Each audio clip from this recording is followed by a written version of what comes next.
أعوذ بالله من الشيطان الرجيم.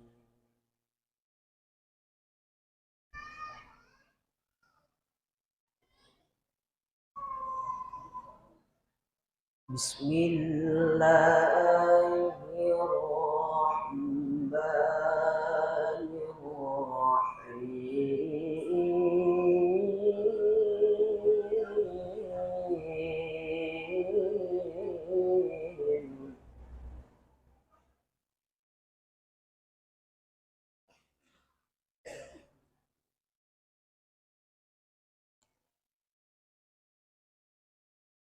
لقد كان لكم في رسول الله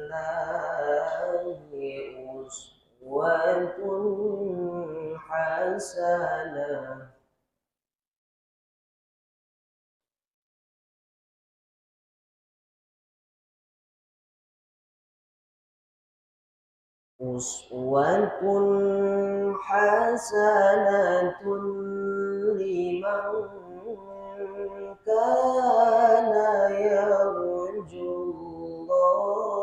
الله واليوم الآخر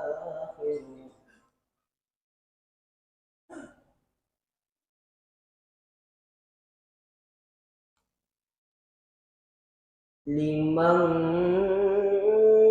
كان يرجو الله واليوم الآخر وذكر الله كثيرا.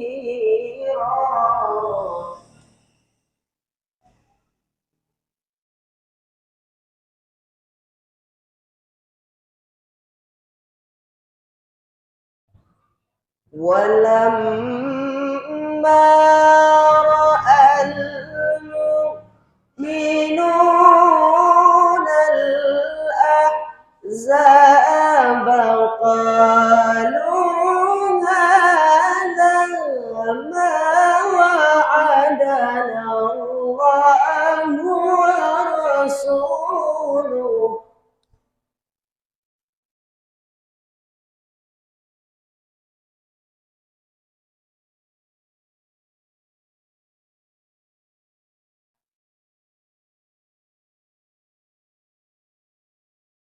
قالوا هذا ما وعدنا الله ورسوله وصدق الله ورسوله.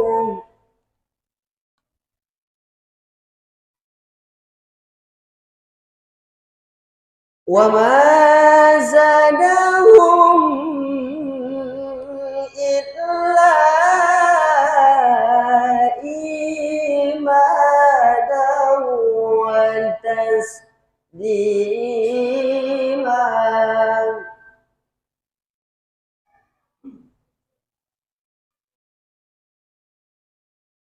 من المؤمنين رجال صدقوا ما عاهدوا الله عليه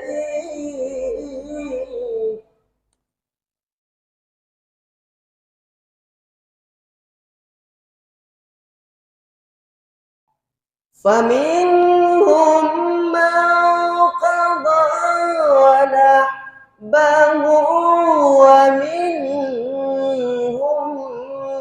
من ينتظر وما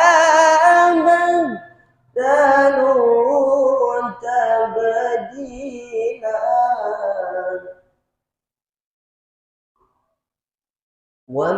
ومنهم من ينتظر وما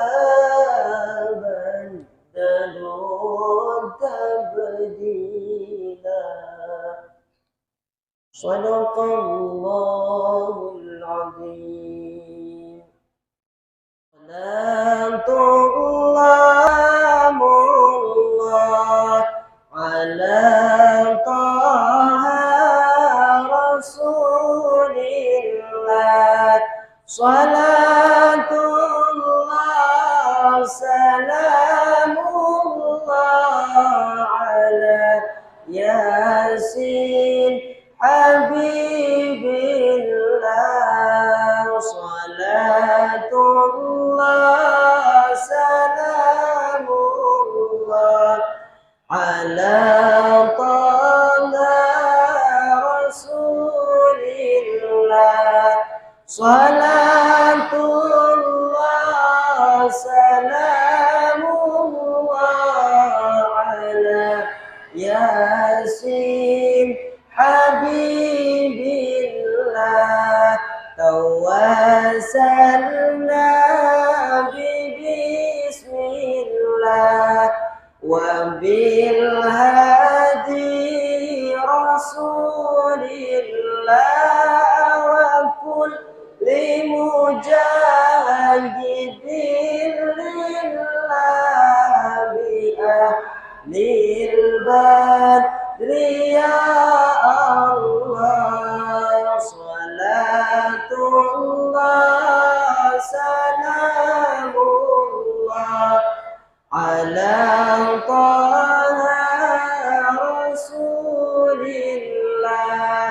Salatullah salamu Rasulillah. Salatullah salamullah ala Yasin Habibillah, ala Yasin Habibillah.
Assalamualaikum warahmatullahi wabarakatuh.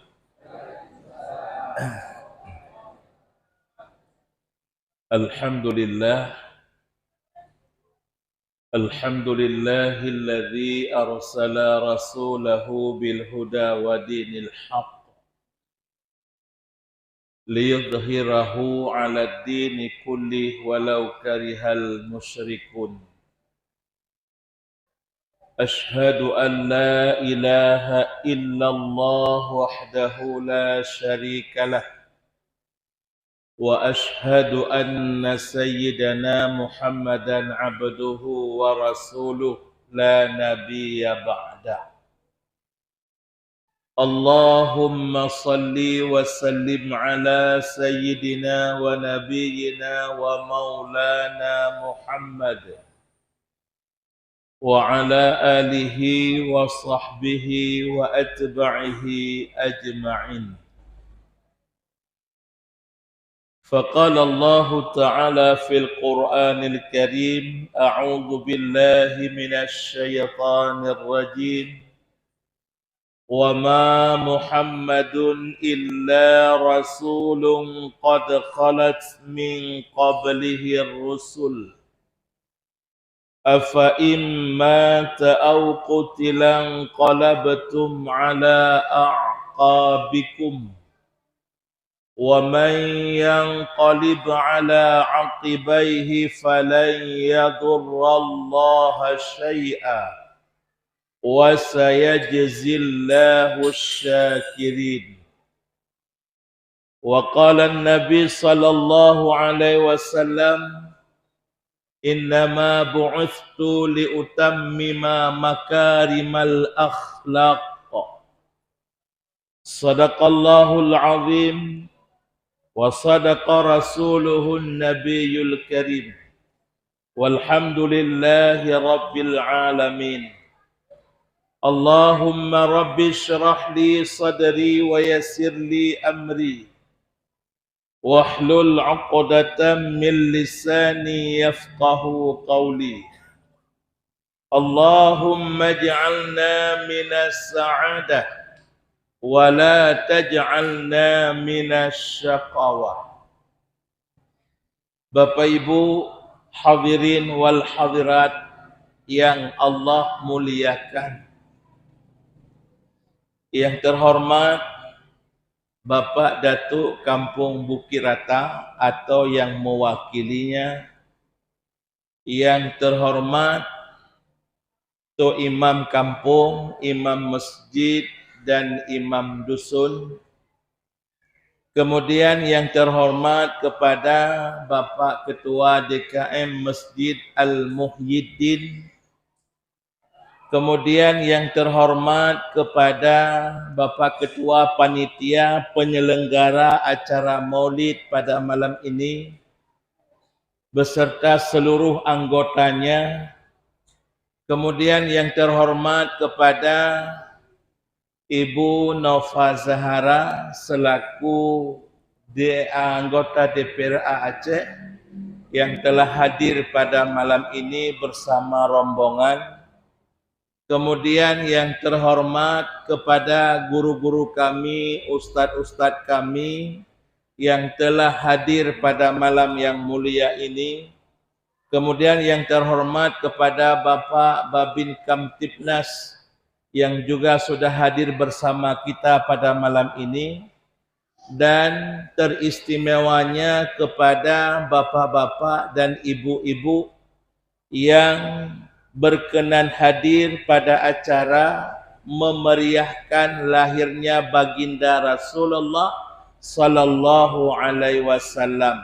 Mudah-mudahan kita semua yang hadir pada malam ini senantiasa mendapati keridhaan Allah Subhanahu wa taala. Amin. Alhamdulillah, pada malam ini kita sama-sama ikut merayakan, memeriahkan lahirnya baginda Rasulullah sallallahu alaihi wasallam. Namun sebelum jauh saya menyampaikan Barangkali hanya beberapa menit saja penyampaian pada malam ini. Terlebih dahulu saya ingin bertanya kepada Bapak dan Ibu-ibu, mengapa setiap tahun kita harus merayakan lahirnya baginda Rasulullah, sedangkan ada ustadz-ustadz atau ada yang menyampaikan orang-orang yang merayakan Maulid Nabi Sallallahu Alaihi Wasallam hukumnya haram dan hukumnya sesat, dan setiap orang-orang yang sesat tentu akhirnya masuk neraka. Berarti malam ini siapa saja yang mendukung, siapa saja yang menyelenggarakan, siapa saja yang membuat acara Maulid Nabi pada malam ini, berarti semua kita sudah mendapati tiket masuk neraka.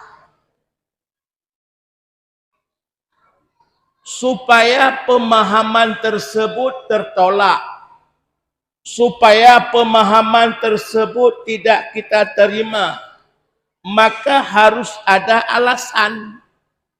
Mengapa kita harus merayakan Maulid Nabi setiap tahun? Jawab, karena kita bersyukur. Apa yang kita syukuri? Lahirnya baginda Rasulullah. Kira-kira ibu ketika mendengar lahirnya Rasulullah bahagia tidak? Halo, ibu dengar tidak? Kira-kira ketika ibu mendengar lahirnya baginda Rasulullah, ibu-ibu senang tidak? Kenapa ibu harus bahagia dan senang ketika mendengar lahirnya Rasul? Mengapa? Ibu kenal nggak sama yang namanya Muhammad? Tidak. Setiap hari ibu baca nama Muhammad, ibu nggak kenal. Namanya kenal, orangnya tidak kenal. Maka inilah yang terjadi pada zaman sekarang, ketika ada orang yang menghina Rasulullah, ada orang yang mengejek Rasulullah, ada orang yang memburuk-burukkan nama Rasulullah, kita happy-happy saja. Kita biasa-biasa saja. Tidak merasa sedikit pun rasa marah dan emosi bagaimana supaya kita membela nama Rasulullah. Mengapa? Akibatnya kita tidak mengenal siapa yang namanya Muhammad itu. Sebelum Allah ciptakan Muhammad, lebih dahulu Allah ciptakan apa, Bu? Sebelum duluan Allah menciptakannya Muhammad, jasad tubuhnya Muhammad, lebih dahulu yang Allah ciptakan itu apa? Nur Nabi. Nur itu apa? Cahaya, arti cahaya. Waktu ditanya cahaya itu apa? Nur. Nur itu apa? Cahaya. Sampai pagi nggak selesai-selesai. Yang dikatakan dengan nur itu adalah ruh. Bukan cahaya. Yang dimaksud dengan nur itu adalah ruh. Berarti kalau begitu, yang pertama sekali Allah ciptakan, yang pertama sekali Allah jadikan adalah ruhnya baginda Rasulullah Sallallahu Alaihi Wasallam. Dari ruh itulah, dari nur itulah Allah ciptakan benda-benda yang lain, Allah jadikan barang-barang yang lain, termasuk ruhnya para nabi-nabi, ruhnya para malaikat, ruhnya seluruh alam semesta, itu dijadikan oleh Allah daripada ruhnya baginda Rasulullah Sallallahu Alaihi Wasallam. Kalau begitu, mengapa kita harus merayakan lahirnya Nabi Sallallahu Alaihi Wasallam? Jawabannya karena kita bersyukur. Kenapa kita harus bersyukur? Karena baginda Rasulullah itu adalah rahmat bagi sekalian alam. Halo, rahmat bagi sekalian alam.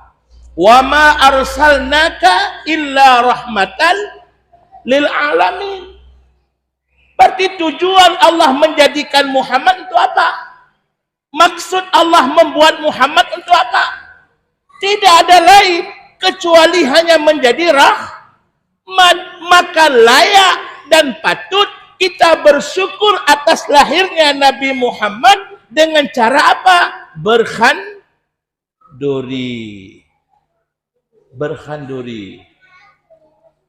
Alhamdulillah, laporan panitia khandurinya sudah tadi siang. Saya jangankan siang, malam-malam nggak dapat. Coba bayangkan, belum pernah kejadian datang ke acara maulid tidak dikasih makan, kecuali di sini.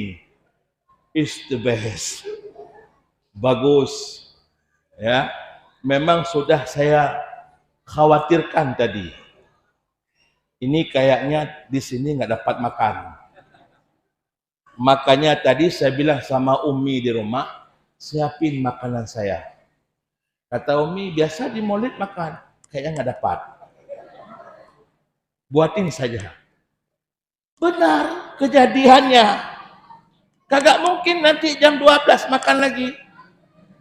Biasa kalau maulid itu yang paling utama siapa dikasih? Anak yatim. Siapa lagi?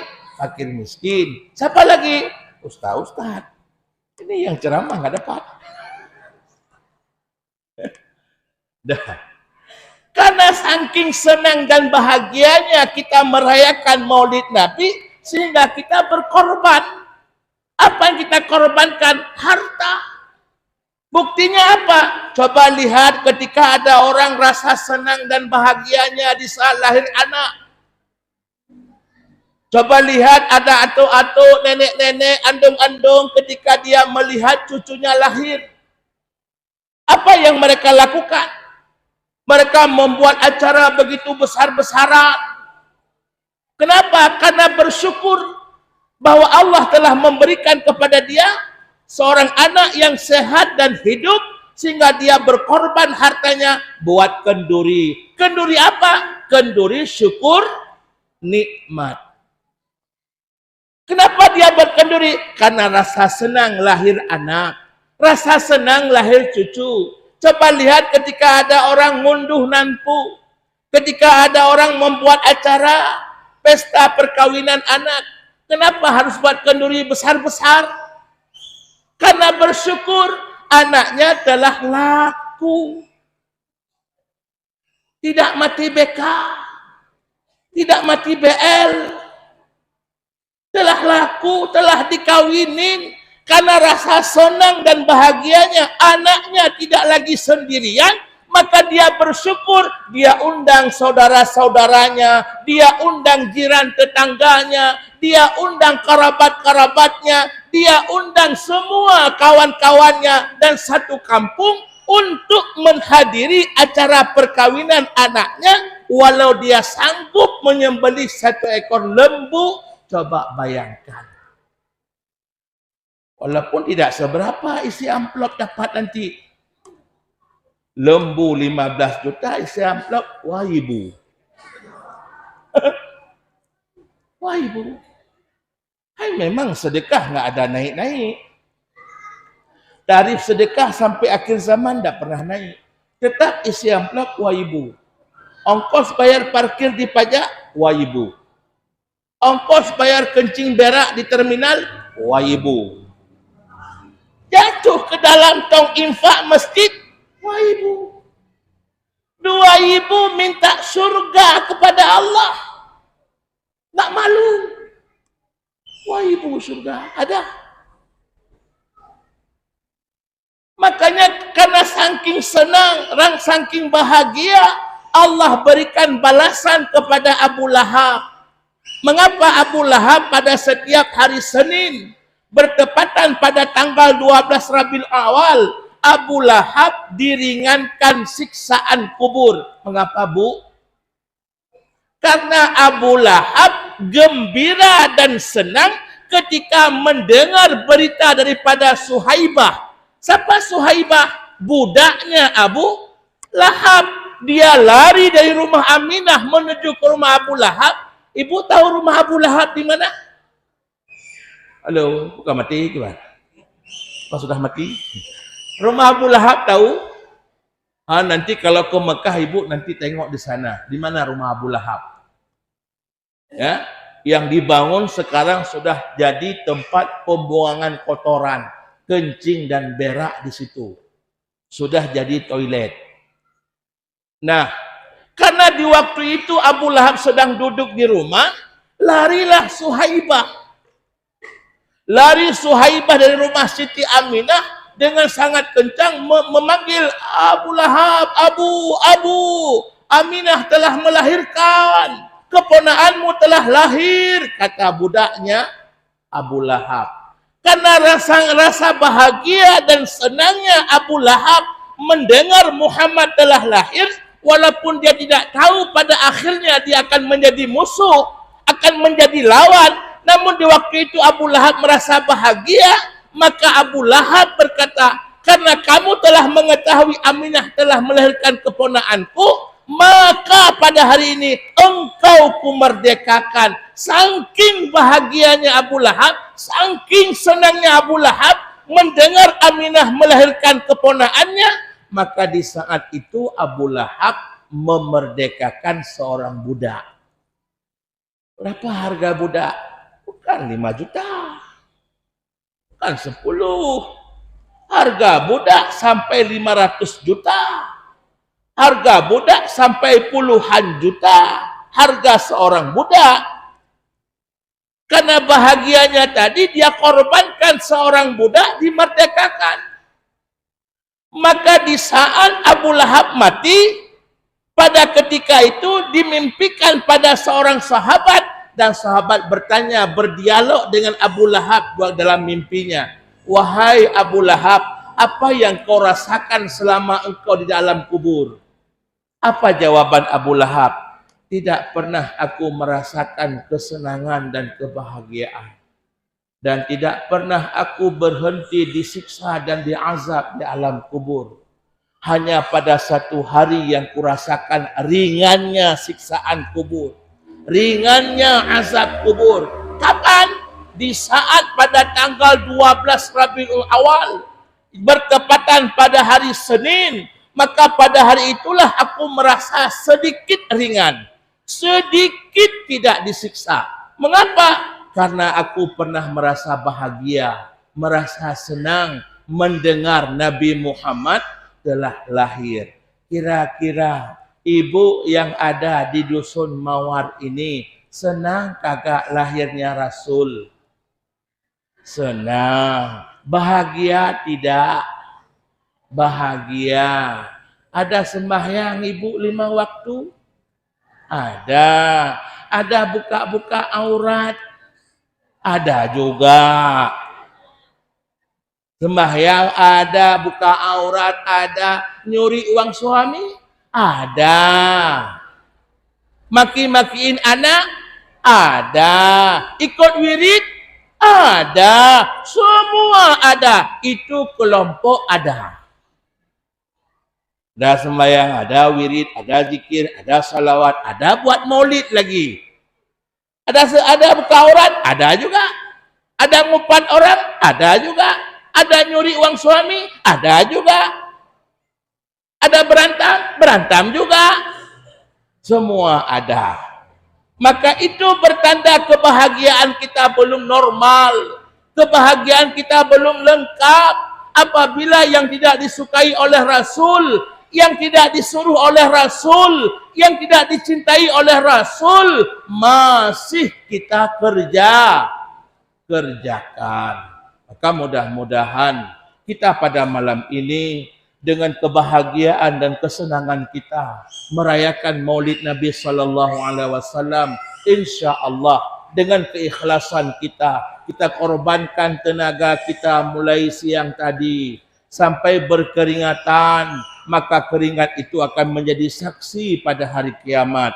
Kita korbankan akan harta kita, yang harta itu kita keluarkan untuk merayakan maulidnya Nabi, walau dengan 10.000 perak, maka 10.000 itu pun juga akan menjadi saksi pada hari akhirat bahwa kita pernah berbuat kebaikan untuk menghidupkan syiar, menghidupkan agama yang pernah disampaikan oleh Rasulullah.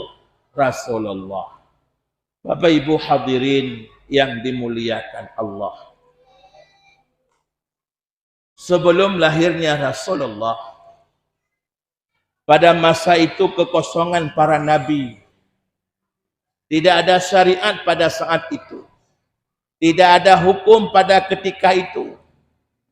Karena di saat itu tidak ada nabi dan rasul yang diutuskan oleh Allah.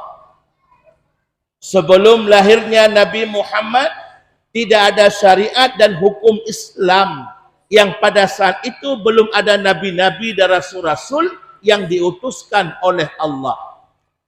Sehingga orang-orang yang hidup pada masa tersebut, sehingga orang-orang yang hidup pada zaman tersebut adalah orang-orang yang ketiadaan nabi, orang-orang yang ketiadaan rasul, orang-orang yang ketiadaan syariat. Maka pada masa tersebut ulama mengatakan adalah masa ahlul fitrah. Apa itu ahlul fitrah? Adalah kekosongan nabi dan syariat yang tidak ada hukuman terhadap mereka, tidak ada sanksi terhadap mereka. Siapa saja yang melakukan kesalahan syariat pada masa tersebut. Sehingga Allah mengatakan, "Wa ma kunna mu'adzibina hatta nab'atsa rasula," kata Allah. Tidak kami siksa, tidak kami azab siapa saja yang hidup pada masa ketiadaan rasul, pada masa ketiadaan syariat, sehingga kami utuskan kepada mereka rasul-rasul kami. Maka ini yang sangat banyak terjadi dalam kehidupan kita. Coba lihat ibunda Rasulullah. Siapa ibunda Rasul? Siti Aminah. Beliau hidup pada zaman telah hidupnya Rasul atau sebelum adanya Nabi Muhammad? Ibu?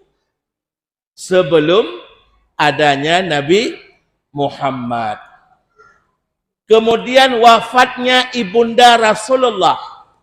Apakah wafatnya ibunda Rasulullah ketika Nabi Muhammad telah menjadi Rasul, atau Nabi Muhammad belum menjadi Rasul? Jawabannya juga belum. Hidupnya ibu dan ayahanda Nabi sebelum Nabi jadi Nabi. Hidupnya ibunda Nabi, wafat beliau juga sebelum Nabi jadi Nabi. Artinya hidup dan mati mereka sebelum ada Nabi di saat itu. Nah, karena hidup dan mati mereka sebelum adanya Nabi, maka apakah pantas, apakah benar orang-orang yang mengatakan bahwa hidupnya mak Nabi sekarang, hidupnya ayah Nabi sekarang sedang berada di dalam neraka? Coba.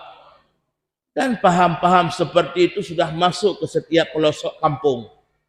Paham-paham seperti itu sudah masuk ke dalam hati-hati anak kita. Yang mereka menyampaikan bahwa mak dan ayah Nabi sedang berada dalam neraka. Sekarang kita lihat dan kita kembali kepada masa sebelum ada Nabi. Kapan hidupnya ayah dan mak Nabi? Maka jawab sebelum Nabi jadi Nabi. Kemudian kapan wafatnya ayah dan mak Nabi? Maka jawab sebelum Nabi jadi Nabi. Apabila Nabi belum Allah utuskan, apabila Rasul belum Allah utuskan, syariat belum berlaku pada saat itu, apakah mereka dibebankan untuk berbuat amal saleh dan mengikuti perintah Allah, sedangkan yang menyampaikan belum ada di saat itu? Maka jawab tidak. Kalau memang tidak ada, mengapa juga timbul pemikiran, timbul pemahaman yang mengatakan bahwa keluarga Nabi berada di dalam neraka. Ini yang sangat kita sayangkan. Maka tujuan kita membuat maulid untuk apa? Maksud kita membuat maulid untuk memperkenalkan, untuk memberitahu kepada masyarakat-masyarakat yang mana paham yang benar, yang mana paham yang salah. Walaupun ada juga orang-orang yang mengatakan di luar, Allah untuk apa maulid, yang ada ngabisin duit aja. Allah untuk apa maulid, yang ada orang nggak berubah juga. Allah untuk apa maulid, sembahyang jamaah nggak nambah juga. Allah untuk apa maulid, orang kalau udah panih juga. Bayangkan, kalau itu pernyataan di luar terjadi, cara menjawabnya bagaimana? Ada yang bilang, ada yang bilang, itu apa maulid? Yang ada habis duit, tidak ada faedah. Itu apa maulid?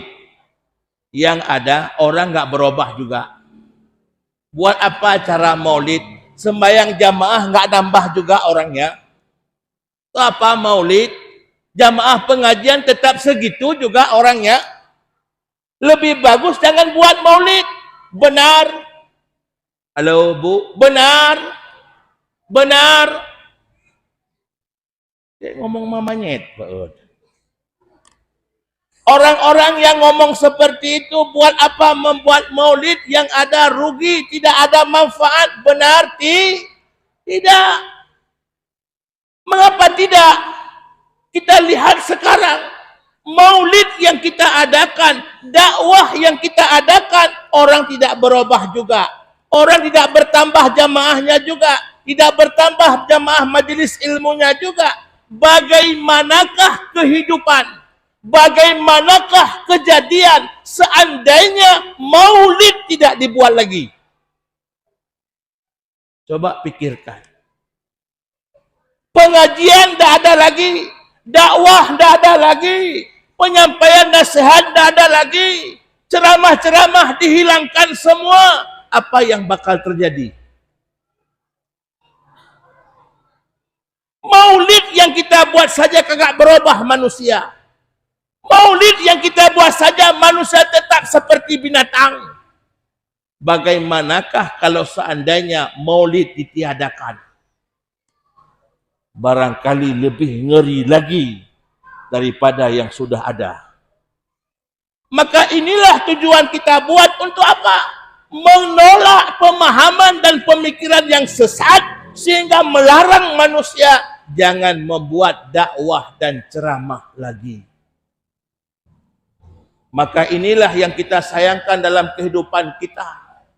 Sehingga anak-anak kita tidak paham lagi, tidak tahu lagi apa itu maulid.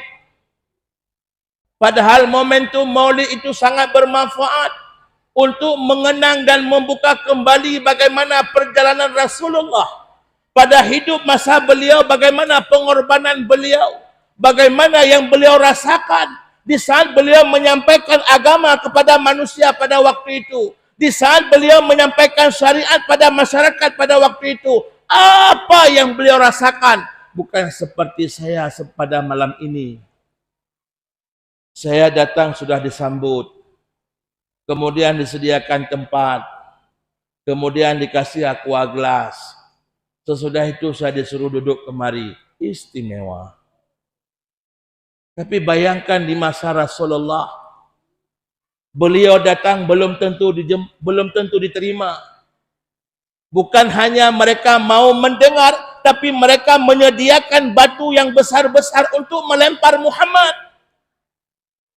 Tapi ketika Rasulullah menghadapi cobaan seperti itu, ketika Rasul menerima masalah seperti itu, apakah Nabi mundur daripada menyampaikan kebaikan?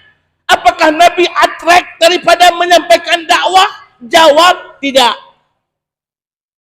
Mengapa? Karena yang dibuat Nabi karena Allah.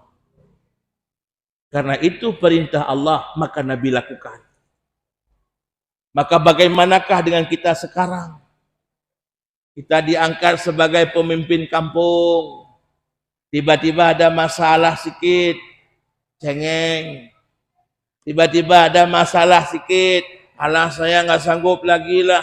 Baik aku buat, benar awak buat, kagak juga diterima. Lebih bagus awak mundur aja lah. Sedikit masalah mundur. Coba. Nampak berbuat sesuatu karena manusia. Ketika manusia tidak menghargai yang kita buat, ketika manusia tidak menghormati yang kita buat, ketika manusia tidak memberi nilai yang kita buat, akhirnya apa? Kecewa.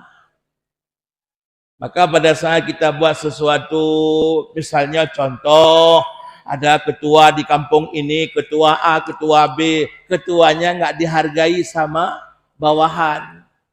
Ketuanya kagak dihormati. Yang dibuat ketua ada yang salah. Dihina, dimaki, dicemooh. Akhirnya apa? Ketuanya mundur. Nampak bahwa perbuatan yang dibuat bukan karena Allah. Maka cara mengetahui seseorang berbuat karena Allah atau bukan karena Allah, lihat saja kebaikan yang kita buat, benar kita buat, kagak dihargai, kagak dimuliakan, kagak dihormati, lanjut atau mundur. Itu kuncinya. Tapi Rasulullah bayangkan, ketika Rasul menyampaikan dakwah kepada penduduk Mekah, Ibu, berapa lama Rasul menyampaikan dakwah di Mekah? Berapa lama, Bu? Mati lampu kampung ini, tidak ada suara. Beda sama kampung-kampung lain. Kampung lain semangat. Kampung ini loyo, belum dapat kue. Kadang mana panitia? Tolong bagi kue sebentar. Nggak ada air minum pun. Sayang kita tengok. Berapa lama Rasulullah di Mekah menyampaikan dakwah dan syariat, Ibu? 13 tahun.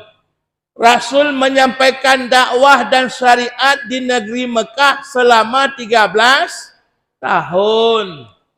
Apa yang pertama sekali Rasul sampaikan kepada penduduk Mekah, Ibu?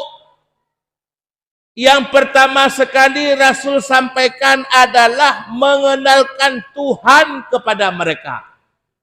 Memperkenalkan tauhid kepada penduduk Makkah. Makanya orang-orang yang beribadah, beramal saleh tanpa adanya tauhid, Allah tolak. Orang-orang yang berbuat sesuatu karena ikhlas, yang ikhlasnya bukan landasan karena Allah, karena adanya sesuatu Allah tidak terima. Yang pertama Nabi sampaikan ke penduduk Mekah adalah memperkenalkan Allah kepada mereka. Ibu, siapa itu Allah, Bu? Allah itu siapa? Tuhan. Tuhan, Allah. Allah, Tuhan. Sampai pagi tidak siap-siap. Yang kita sembah sehari-hari siapa, Bu? Allah. Yang kita sebut-sebut sehari-hari yang lebih banyak siapa, Bu? Allah. Yang kita ingat-ingat siang dan malam yang lebih banyak siapa, Bu? Allah. Kalau ada masalah lapornya kemana, Bu? Allah. Kalau dapat nikmat ngucapinnya apa, Bu?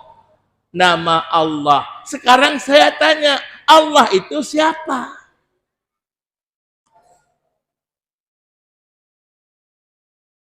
Coba dengar, Ibu. Supaya ada manfaat dan faedah maulidnya. Saya kalau buat lucu-lucu nggak pandai. Karena yang datang ini bukan penyanyi, bukan pelawak, bukan pendakwah. Bukan siapa-siapa.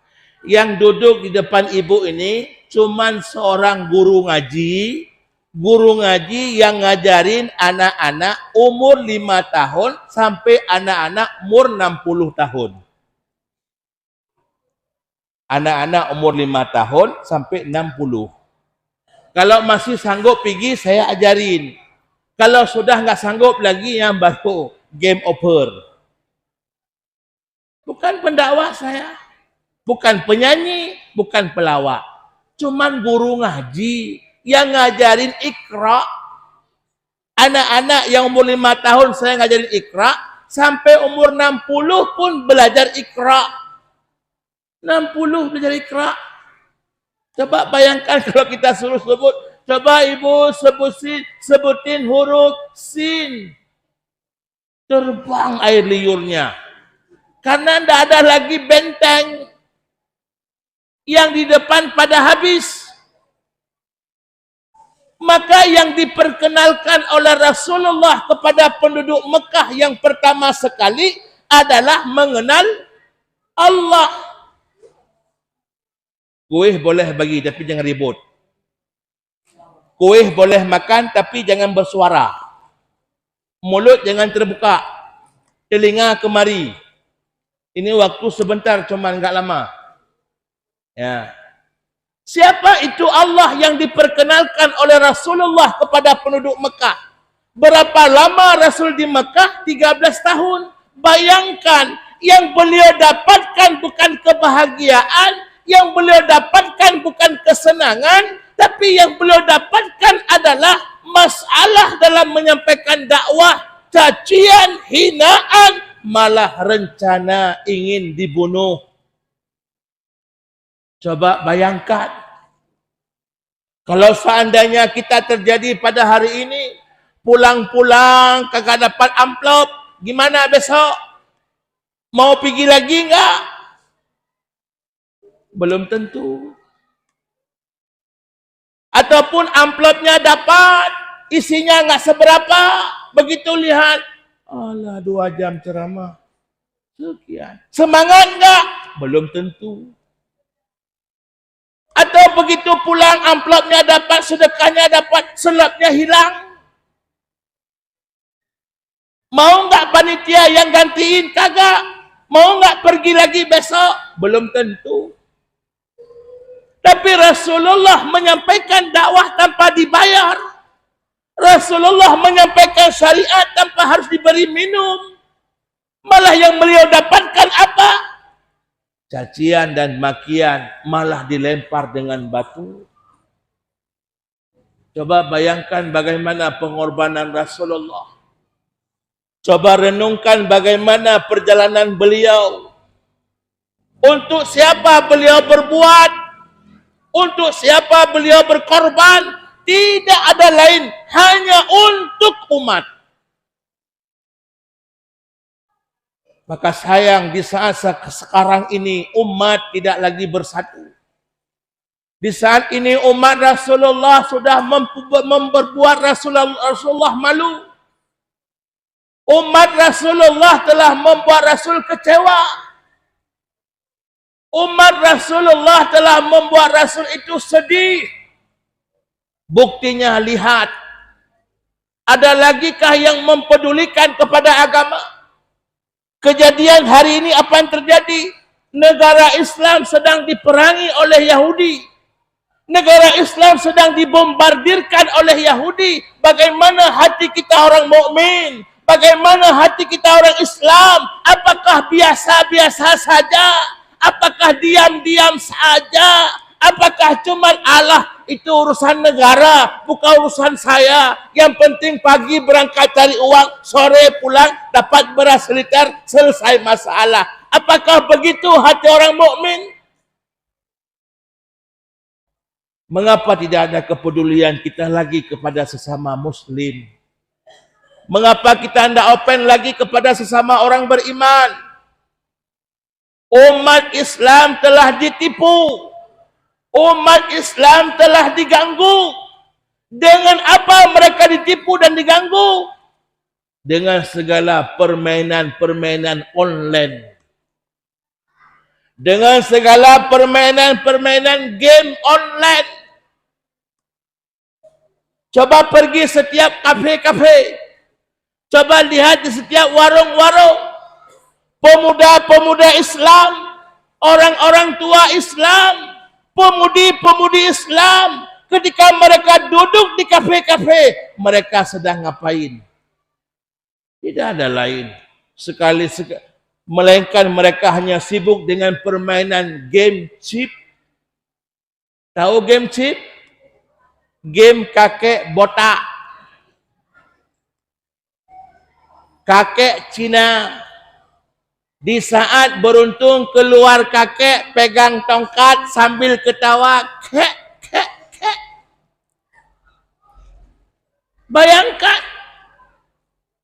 Hari ini kemana para pemuda? Tidak ada. Kemana para pemudi? Tidak ada. Ini yang datang-datang semua sudah bau kuburan. Mana pemuda? Tidak ada. Mulai tadi saya lihat. Tidak ada pemuda yang nampak. Yang nampak pemuda tahun 50, tahun 60. Majukah Islam kalau bukan pada tangan pemuda? Tidak. Orang tua-tua tidak mampu berbuat lagi. Orang tua-tua tidak sanggup bekerja lagi. Mereka hanya sanggup memberi nasihat dan arahan. Tapi bukan mereka yang bekerja. Namun pada malam ini coba lihat. Semangat pemuda tidak ada di sini. Tapi coba lihat di warung-warung. Duduk dua-duaan. Duduk bergandengan. Seperti layaknya suami istri. Hari ini orang tua tidak peduli lagi. Anaknya mau pergi jam berapa, pulang jam berapa, up to you. Yang penting nanti pulang bawa pulang telur. Yang penting pulang nanti bawa pulang sate. Yang penting nanti kalau pulang bawa pulang mie. Masalah anaknya pergi jam berapa, pulang jam berapa, tidak ada problema dalam rumah tangga. Mulai sebulan mereka bawa, laki-laki bawa anak kita. 2 bulan mereka bawa, 3 bulan mereka jalan-jalan. Bulan ke-7, ke-8 tunangan. Tunangan masanya 2 tahun lagi. Apakah nggak cukup waktu itu? Tambah lagi maksiat. Kapan orang tua malu? Di saat anak sudah mulai muntah-muntah. Di saat anak badannya sudah mulai berangin. Di saat itu perutnya sudah mulai membengkak. Sebulan, 2 bulan masih bisa tertutup. 3, 5 bulan perutnya makin nampak. Barulah di saat itu orang tua sibuk. Siapa yang melakukan seperti ini harus bertanggung jawab. Mengapa di saat dulu tidak kita larang? Mengapa di waktu dulu kita tidak mengatakan bahwa itu tidak boleh? Kalau memang lelaki itu suka kepadamu, maka suruh dia ke rumah, nikah kalian. Tapi hari ini apa? Tidak ada lagi. Semua sibuk dengan game online. Apalagi ibu-ibu. Coba lihat di HP-HP, coba lihat di media-media, semua pada sibuk joget. Coba lihat ibu-ibu. Mudah-mudahan ibu di sini kagak begitu, bagus-bagus. Joget di TikTok. Download aplikasi TikTok, kemudian taruh HP depan, joget pakai BH sama kolor. Coba bayangkan, goyang badan sana, goyang badan sini, pingin jadi selebgram. Dinonton oleh semua manusia, ribuan, puluhan, seluruh dunia melihat kita sedang menjoget, melihat kita sedang menampakkan aurat di hadapan media. Bayangkan, siapa yang menanggung dosa semua itu? Tidak ada lain kecuali suami kita sendiri. Kecuali suami baru nggak nanggung lagi, sudah capek ia nasihatin, sudah lelah dia nasihatin, berulang-ulang dia sampein, sampai-sampai tidak dikasih uang belanja, sampai-sampai tidak dikasih uang nafkah, tidak dicakapin, dijauhin, tidak berubah juga. maka perempuan tersebut tidak bisa dijadikan sebagai istri yang bagus. Bapak Ibu hadirin yang Allah muliakan, kembali kepada penyampaian tadi, Rasulullah 13 tahun di Mekah menyampaikan iman kepada penduduk Mekah, memperkenalkan Allah kepada penduduk Mekah. Sekarang kita rasakan nikmat iman, kita rasakan nikmat Islam, karena Rasul telah memperjuangkan pada masa itu. Kita tinggal beribadah, kagak ada yang ganggu lagi. Kita tinggal berzikir, tidak ada yang ganggu lagi. Kita sedang baca Quran, nikmatnya luar biasa. Kagak perlu ada perperangan lagi, kagak ada perlu untuk menutup diri lagi. Semua sudah diperjuangkan oleh Rasulullah. Maka sekarang saya tanya, yang kita sembah Allah, tempat meminta Allah. Kalau ada masalah kita mengadu kepada Allah. Sekarang Allah itu siapa? Ibu ikut saya ngomong. Allah adalah satu nama. Ikut ibu. Allah adalah nama. Bisu semua istri bapak di sini ya. Tidak ada suara.